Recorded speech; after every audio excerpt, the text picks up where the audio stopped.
Mohon perhatian, pintu teater 1 susah dibuka. Bagi para penonton yang telah memiliki tiket, silakan masuk melalui jendela. Terima kasih. Mundurlah kalian, seru Lokapala pada Aditya Warman dan para prajuritnya. Ternyata Lokapala itu tidak mau orang-orang di sekitar mereka terluka mendapat benturan dengan jambu nada. Tubuhnya bergetar, kakinya merenggang, dia telah menyiapkan ajian jubah Batara Kresna. Lokapala tidak mau melukai jambu nada karena itu dia hanya menerapkan aji jubah Batara Kresna untuk dapat menahan benturan. Saat berikutnya tubuh jambu nada bergulung-gulung di udara dengan balutan merah putih kebiruan, benturan keras tidak dapat terelakkan, percikan api kebiruan menyembur ke udara, tubuh jambu nada terhentak ke belakang, namun dengan cepat dia mendaratkan kakinya ke tanah agar tidak terjatuh. Pemuda itu berjongkok menahan sesak di dadanya. Sementara itu Lokapala hanya mundur beberapa langkah. Kakinya tetap merenggang seakan menghujam ke tanah. Wajah orang tua itu nampak meringis. Namun itu hanya beberapa saat. Kembali wajahnya tersenyum memandang jambu nada yang masih berjongkok. Percuma anak muda, benturan ajian Batara Naga Puspa Kresna tidak akan berpengaruh besar padaku. Rupanya kamu sudah jarang melatih ajian itu, kata Lokapala dengan suara tenang.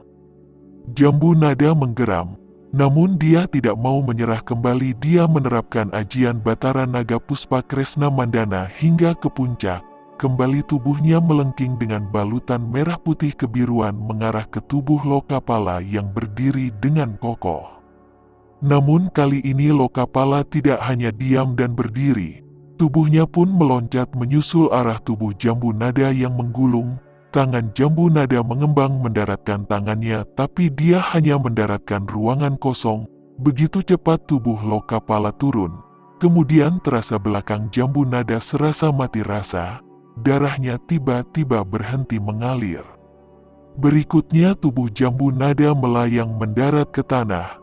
Jambu nada segera duduk bersila memulihkan tenaganya. Suasana sekitarnya menjadi hening. Jambu nada sangat cepat memulihkan tenaganya termasuk luka ringan akibat benturan tadi. Berkat Batara Naga Puspa Kresna Mandini, tumbuhan yang mati pun bisa kembali hidup bila terkena paparan Batara Naga Puspa Kresna Mandini. Namun bila Batara Naga Puspa Kresna Mandini yang memiliki daya penyembuhan, juga memiliki daya penghancur yang tak kalah hebatnya dengan Batara Naga Puspa Kresna Mandana. Lokapala tersenyum, dia tidak ada niat membinasakan siapapun di situ, termasuk jambu nada. Dia tertarik dengan jambu nada terutama pada bakatnya. Tak mudah di usia 20 seperti jambu nada bisa menguasai ilmu nagari naga Puspa Pataka yang dia ketahuin adalah ciptaan dari Kama Kanaka, pemimpin para panglima perang Prabu Kertanegara. Hubungan emosional dia dan Kama Kanaka sudah seperti kakak beradik. Dengan bantuan Kama Kanaka, dia bisa menyempurnakan ilmu-ilmu kanuragannya. Salah satunya ilmu Batara Kresna ciptaan Resi Pranalewu. Jubah Batara Kresna salah satu bagian dari ilmu Batara Kresna yang sudah disempurnakan berkat petunjuk Kama Kanaka.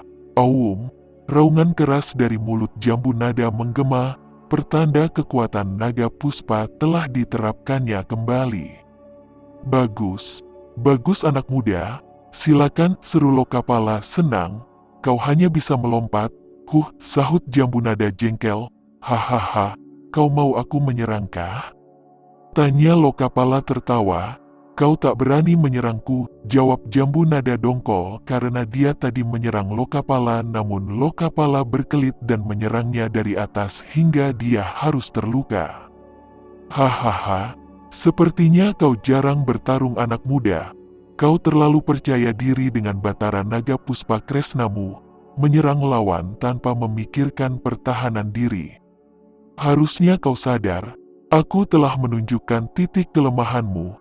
Mungkin kau pernah mengalahkan lawan dengan ajian Batara Naga Puspa Kresnamu dengan cara saling mengadu ajian, namun dalam pertarungan sesungguhnya, itu namanya bodoh.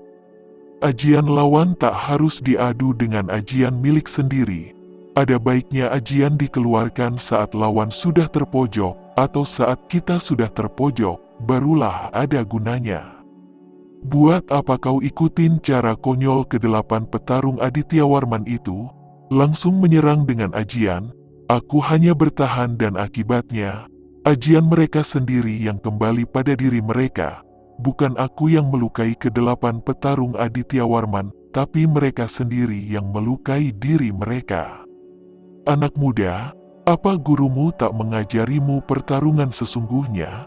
Ucap Lokapala pada Jambu Nada yang terlihat tak terima dikalahkan itu. Keparat, teriak Jambu Nada tak terima dinasehatin di depan umum.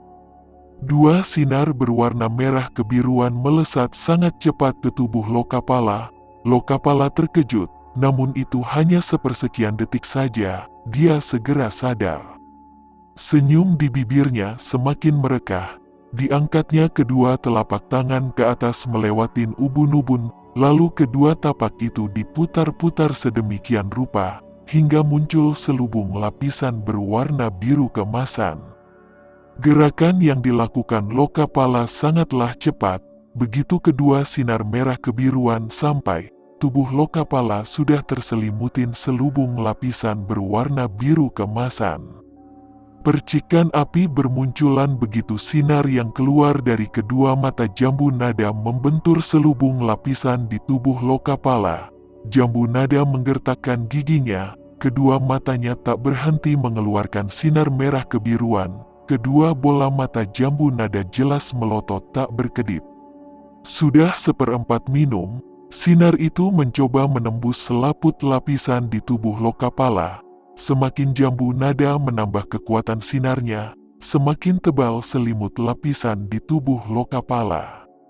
Akhirnya dengan sebuah teriakan membahana, Jambu Nada memaksakan seluruh tenaga naga Puspa Kresna yang ada di dalam tubuhnya ke kedua matanya. Baju yang dipakainya hancur tak bersisa. Semua orang yang menyaksikan pertarungan Jambu Nada dan Lokapala tak percaya. Bagaimana bisa kedua mata anak muda itu mengeluarkan sinar dan mereka juga takjub melihat Lokapala yang diselimutin selubung lapisan tak bergeming, berdiri dengan tegak. Sinar itu terus berusaha menembus lapisan itu, percikan api dan asap-asap bermunculan.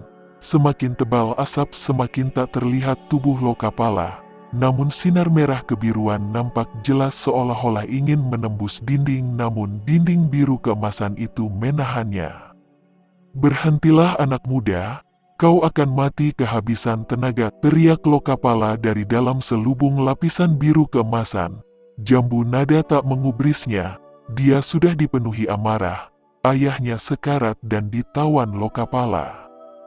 Dia sudah berniat mengadu nyawa dengan Lokapala. Dia berencana kalau serangannya kali ini tak mempan, dia akan menghantam ubun-ubun kepala Lokapala dengan merapalkan nagari naga Puspa Pataka tingkat kelima yang baru dia pelajari dari Kama Kanaka. Seminuman kemudian, Jambu Nada menghentikan serangan sinar dari matanya. Dia memejamkan kedua matanya dan mulai merapalkan nagari naga Puspa Pataka tingkat kelima. Tiba-tiba tubuhnya melompat ke atas beberapa tombak dan berputar-putar sejenak, lalu tubuhnya menghujam turun ke arah ubun-ubun kepala Lokapala. Kepalanya di bawah, kedua lengan dengan kedua telapak tangannya disatukan. Kedua telapak tangan Jambu Nada berpancar-pancar cahaya kemilau putih bersih menyilaukan, cahayanya menerangi tempat itu, tubuh Jambu Nada berputar-putar seperti gasing.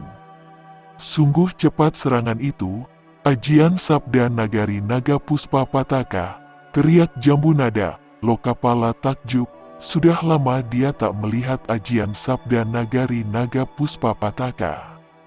Ajian itu pernah dikeluarkan oleh Kama Kanaka saat bertarung dengan seorang panglima perang kerajaan Sultan Kedah yang saat itu menjadi tamu di kerajaan Dharmasraya Swarna Bumi. Panglima itu bernama Panglima Puaka Banua. Hanya Panglima Puaka Banua lah yang mampu menandingi kesaktian Kama Kanaka saat itu. walaupun akhirnya Panglima Puaka Banua pun tertawan untuk dijadikan sandera menekan Raja Darmasraya Swarnabumi dan raja-raja bawahannya yang ada di tanah Melayu, mengakui kedaulatan kerajaan Singasari di Jawa Dwipa. Panglima Puaka Banua bukan kalah dari Kamakanaka, dia kalah diserang oleh Gana Lokapala, Gagak Seta, Mahisa Anabrang, Macan Kumbang dan Kencana Ambarningsih. Mereka berlima terpaksa menyerang Panglima Puaka Banua karena Kamakanaka terluka akibat benturan ajian Sabda Nagari Naga Puspa Pataka dengan ajian Puaka Sorgaloka milik Panglima Puaka Banua, dan Panglima Puaka Banua harus ditawan karena kalau tidak tertawan, maka kerajaan-kerajaan Melayu akan membinasakan mereka termasuk semua pasukan Cakrawala Mandala Dwipantara milik Prabu Kertanegara di bumi Melayu. "Cepat pergi dari sini," teriak Lokapala pada Adityawarman dan pasukannya. Namun mereka diam saja. Lokapala sadar, ini serangan tak bisa dianggap enteng lagi.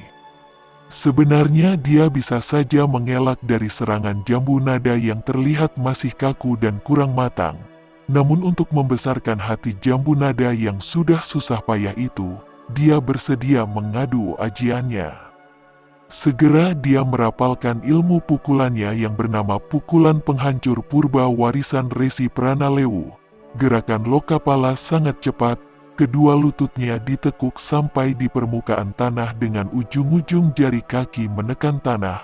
Tubuhnya mengeluarkan cahaya merah muda terutama di bukuk-bukuk tangannya. Lalu dengan sekali hentakan dari ujung-ujung jari kakinya, tubuh tinggi besar itu melesat ke atas, menyongsong serangan Jambu Nada. Pukulan Penghancur Purba, bentak Lokapala keras. Duar, duar, duar. Bum, dua lengan kekar dan panjang Lokapala memukul 4 kali serangan Jambu Nada. Suara-suara benturan memekakkan telinga hingga menggetarkan jantung. Para prajurit Adityawarman berjatuhan pingsan tak mampu mendengar suara-suara benturan akibat dari pertemuan dua tenaga dalam dari ilmu tingkat tinggi yang langka itu. Darah bercucuran dari lubang-lubang telinga para prajurit Adityawarman. Dari dua lubang hidung juga mengalir darah segar pertanda jantung mereka terluka.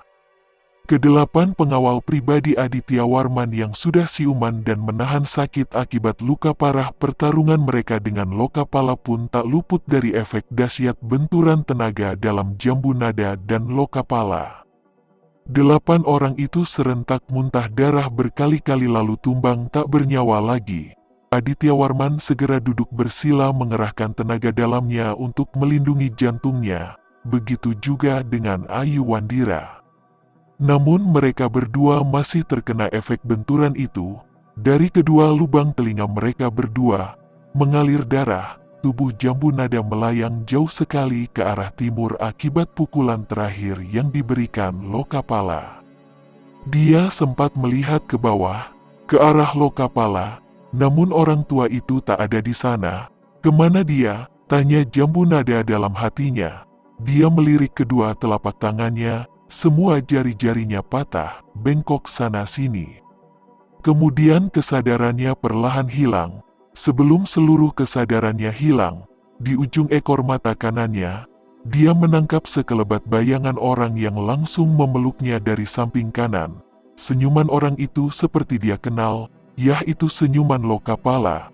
Sesudah itu, dia tak sadarkan diri lagi.